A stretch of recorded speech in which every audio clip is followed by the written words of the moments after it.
La base è in fermento, le chat sono incandescenti ed i mugugni si stanno trasformando in urla, anche se per ora restano ben chiuse tra le quattro mura. Nel nuovo governo Draghi la Liga Veneta esce bastonata, un solo ministro, peraltro senza portafoglio, e nessun sottosegretario. Eppure ci avevano fatto conto fino all'ultimo. Massimo Bitonci era dato praticamente per certo all'economia ed erano buone pure le quotazioni di Franco Manzato, già sottosegretario del governo Conte 1.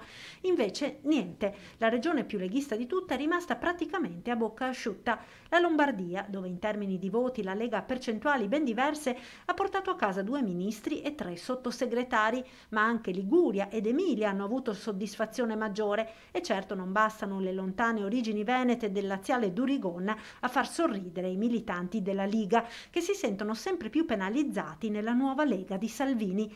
Rabbia e malumori che, se i più fanno circolare per ora sotto traccia, non zittiscono l'ex segretario regionale, ora europarlamentare Gian Antonio Darè, che, forte dell'ormai lunga carriera, non teme di attaccare il commissario Alberto Stefani, fedelissimo di Salvini.